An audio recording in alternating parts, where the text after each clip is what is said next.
So hi and welcome to this small mini sort of thing of Land Rovers Live. As always, I'm Matt, and of late we've been running a competition which runs for another 3 days. So if you want to enter that, which you do, click on the link below and make sure you enter. I think it's this Thursday, the 26th of March. We are out of time for that. And part of entering the competition means that you guys help us out with some feedback on the show and by filling in our 2015 survey.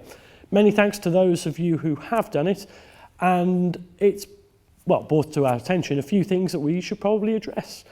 We've had a ton of feature ideas, but the one we're going to look at today is a request that we've had for quite a few times, and even before this competition, for what kit do we use? A lot of you want to go out and film your own laning and pay and play day events and things of that ilk. And we get asked what equipment we use. We're going to show you what equipment we use now. Not all of it's for you. Some of it maybe, some of it isn't. But we'll see if we can go through some of the pros and cons of it. So surrounding me here is some of the kit that we use. And I've just picked out some key bits and pieces, so to give you a bit of a flavour of what we do. When we first started the show, we used a little Sony camera called the NX30, which sadly we've broken 2 of them now, so we don't use them anymore. However, I can really recommend that camera, and the way it's different to all other cameras that you'll see is the actual lens element has a gyro on it. So what that means, it stabilizes itself. Really great camera. I did a review of it for a different show quite a while ago, and we'll post a link of that here. Really good if you're out green laning or want to get footage whilst you're on the go in the vehicle. We haven't got that now, so we use this bit of kit, but I'll get to that a little bit later. So we'll start from the smallest going up to the biggest in terms of what we use on Land Rovers Live. So throughout the shows we do various different things, and the stuff we're filming now doesn't require anything too portable or crash proof or anything. But where we do go out and get the vehicles muddy and whatever, we use little action cameras. Now these things, there are GoPros available. We use GoPros and these movie cameras. They're all much of a muchness really. The GoPro is clearly the better camera because the image it can produce is quite a bit nicer. But for most things, particularly for online stuff or recording to show to your friends, these things are pretty good. They come in at, I think they start at about £60–70, and this particular one is about £150. But there's a little very wide angle lens, so you can put it very close to something and still see a huge amount. The downsides to this type of camera is that there really aren't very many controls on it. It's very small to tell what's going on because there aren't very many buttons, and the image is so distorted that for things like this that we're shooting now, we'd see the entire room and with curvy edges. Now, whilst that's all well and good for skateboard videos, for most things it's not ideal. But if we lose one of these, drop it in the river, smash it up, it's not the end of the world. We wouldn't like to, but you can. They also come generally with these cases which are waterproof, because the actual unit itself is not waterproof. You do need the case, which generally will come with it. They're scratch proof. You can always change the lenses on the front, so we get through quite a few of these, and they're pretty good, solid, reliable bits of kit. Where they do suffer, and this is the same across the board with whether you're using your cell phones or any of these action cameras, is that the optics and the sensor particularly is not the best quality. So lots of vibration and you'll see something called rolling shutter. We'll put an example of that on the screen, but what it effectively does is make your videos look like jelly. There's not a huge amount you can do with it, and some edit systems can fix it, but it's, you're better off without it in the first place. So that's the action cams. We use a whole load of those. Whenever you get them, by the way, I can't recommend enough, you can never have enough little mounts. We have helmet mounts, suction mounts, clip-on mounts, stick-on mounts, every conceivable type of mount that you can get, because we use them all for different things. That's the action cams. Next up we use, and we started the show with, was the Canon 7Ds. This is a DSLR stills camera, but it also takes pretty good video. This particular one has been replaced now, but we use it a lot. The 7D in particular, because it's absolutely bulletproof. This one has been crashed from a remote control helicopter before and not been looked after all that well. But a really great camera. Second hand, you can pick these up for just a few £100 now. And it's still a good, reliable workhorse for us. Again, it does have its limitations. Like the action cam, It does suffer from this jelly effect and rolling shutter. It's pretty heavy, so it won't be mounted to a small suction mount. You'll need quite a big mount if you want to stick that onto your car. Also, the camera itself, whilst it's pretty good, it's only as good as the lens that you put on it, and there are limited audio recording options. But as a good base start point to upgrade from an action cam as your main camera, 7D, 550D, and Nikon do a whole bunch of variants as well. That's a pretty good camera to go for. We still use it occasionally. Now, we use two other types of cameras as well for the majority of Land Rovers live filming. One of them I don't have to hand here because they're out shooting, but they're the Blackmagic Pocket Cinema camera.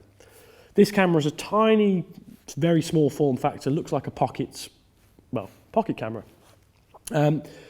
We have put all sorts of adapters on these to get some really interesting bits and pieces. Now, the quality of the image that comes off of the camera is second to none. It's fantastic. It also allows us to put cinema lenses on and things to do some slightly more cinematic stuff. So some of the footage that you may have seen in our Evoke review a little while ago, that was done on the Pocket Cinema camera.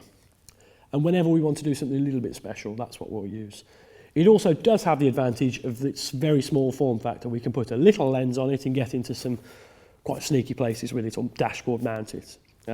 So that's good. We'll put some images on the screen of what that camera looks like. But the main one that we use most of the time, which I have here, and we have a few of these, is the Canon C100.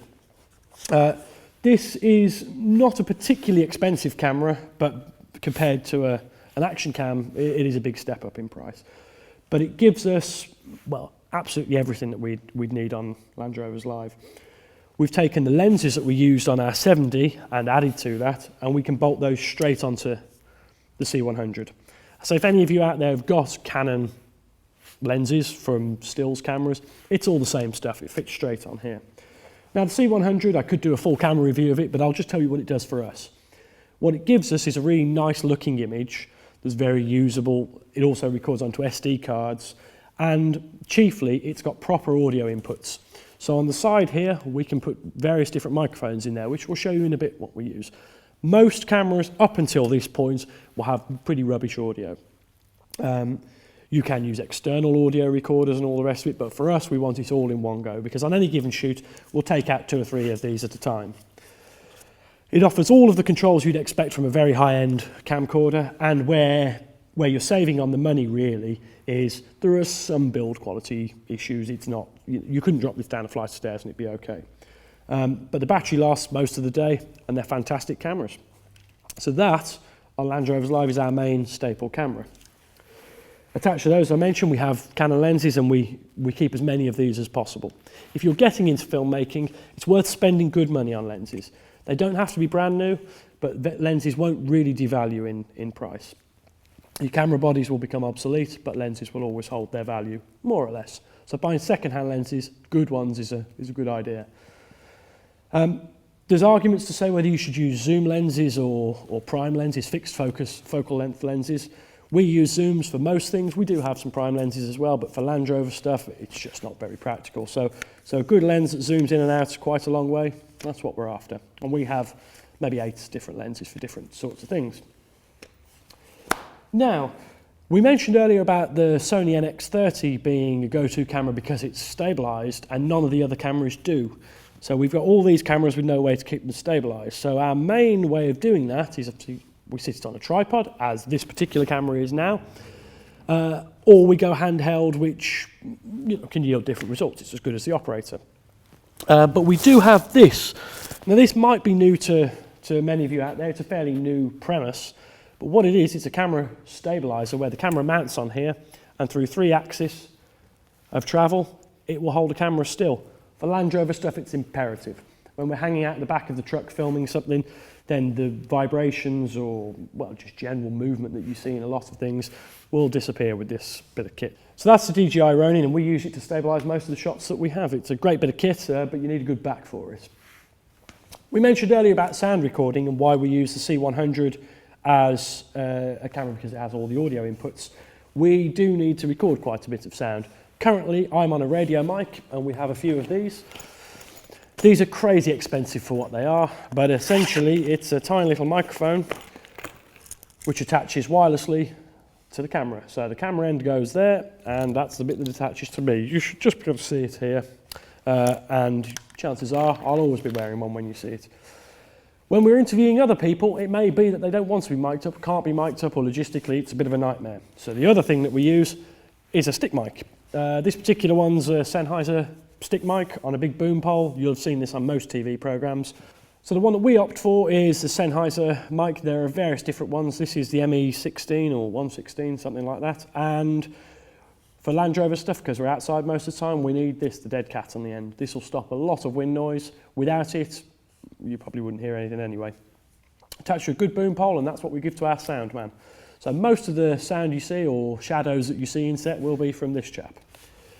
Now, that's pretty well it. We do keep a whole load of other bits and pieces, but to be honest, we think you'd find that a bit boring. But the main stuff, the cameras that we use and the sound kit that we use, that's pretty well it. If you've got any other questions about the kit that we use, or want recommendations, or just some settings, do let us know. The comments box is below. And as always, to see how we use these cameras, you can check out any one of our episodes, and we'll put a few of our favourites on the screen for you. Now we'll see you next time.